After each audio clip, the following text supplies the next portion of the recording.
Sup guys, welcome back to my channel. My name is Demi and this is a channel where you make money from your passion and create the life that you really love. Welcome back to me. The last time I recorded a video was February 20 and I did not have the chance to record after that because your lady right here is so busy with a lot of things. And goodness, today I actually found the time pretty much really great. All right, so today we're going to talk about how to find your passion. And you have been seeing a lot of quotes about passion, a lot of quotes about talent, and the argument between you should follow your talent rather than your passion in the journey to becoming more successful in life. But today I'm going to share to you the things that I know about it. Okay, so I cannot actually convince you to believe in me, but at least consider these factors. You know, everything that I say here in this channel is something that is just for you to consider. It's not a fact. It's most probably an opinion for me. But at least you have these bullet points that you can consider, and probably from all the considerations that you have from other people's opinions, you would be able to carve out your very own belief systems, right? So what I'm saying here is that for me, it's very important to find your passion. And not a lot of people knows how to do that.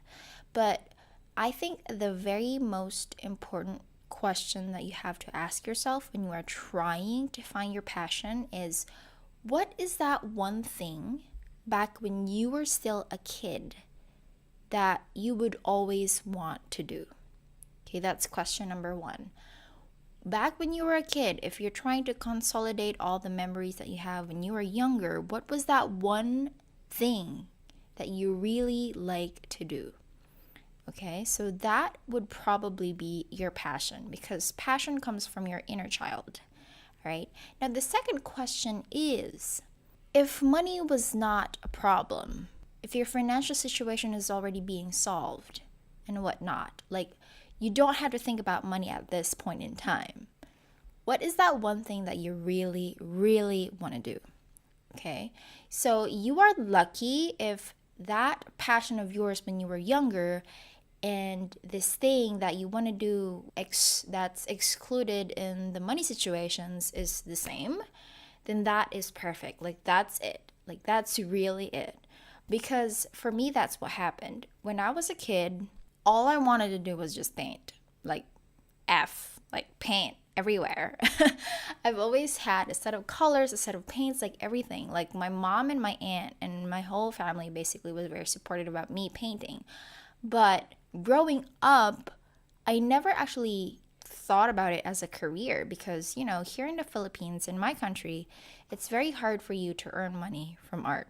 I mean, that's what they say, but I actually found a way of doing it. And like, same thing with question number two. If money was not a problem, like if money is out of the equation in my life, totally, I would still do art. And I'm just very lucky that I'm actually doing it for a living. I'm very lucky that I could help people who are not creatives, who has so much problems about putting things together and making it look nice. Like I'm actually helping them do that. And it's I cannot say that it's luck. Let's erase that out of the sentence. I don't think it's luck, but it's my persistence of actually wanting to achieve it. Okay? So let's say, for example, you are really a talkative kid when you were a kid. Like when you're not doing anything, you're just like talk to your mom, talk to your friends, talk to anything. And you see it as a child as a weakness. And then if we're going to go back to question number two, what is it that you really want to do if money was out of the equation? And then you're going to say, I just really want to talk to people. You could be a really good salesperson. Like, salesperson always wants to talk to other people. Salesperson always want to converse to other people and actually bring out the real attitudes of people just by talking. Like that could be a really powerful skill. And I myself am not really good at that. Like, dude, I find it hard to make friends. So hot. So there's that. Another example.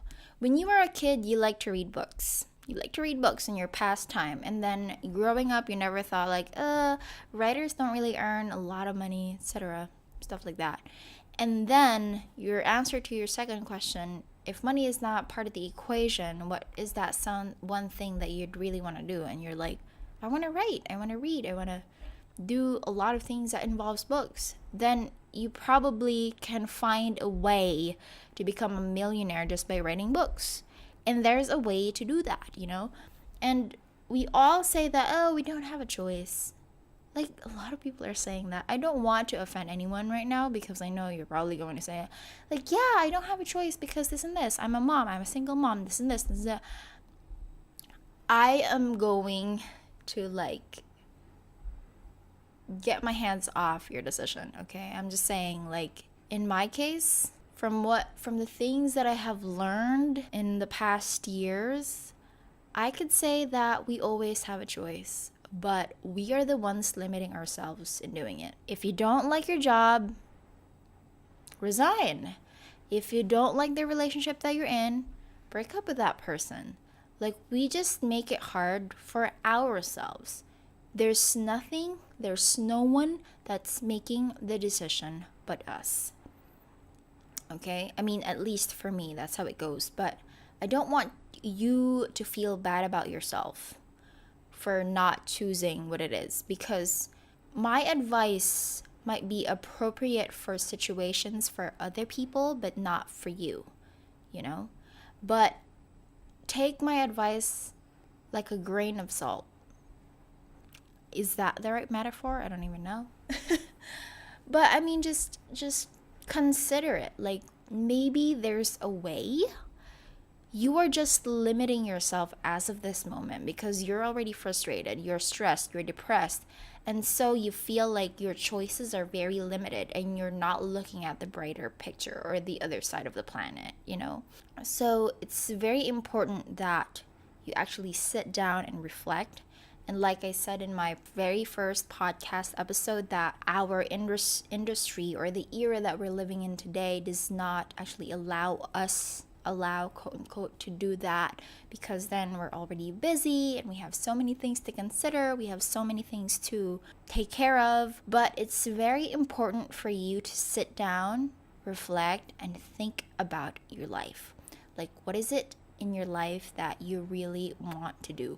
Because for me, if you are not going to think about the things that you want to do in life, you're not getting anywhere. Like, you don't have a vision, so you're not sure which way to go. That's basically it. Like, for you to have a vision, you have to know yourself. You have to know what's your strength, your weaknesses, and what is it really that you want to do in life. And then you will be able to perceive that vision of yours. Once you have that vision, then you can start mapping out the blueprint on the step-by-step process on what you can do to get to that vision. But if you're not in that part yet, start reflecting. Start taking time to be with yourself, thinking about the things that you want to do, your strengths, your weaknesses, and etc. Okay? If you have questions and clarifications about how to find your passion, please let me know in the comment section and I'll make sure I will be able to answer that.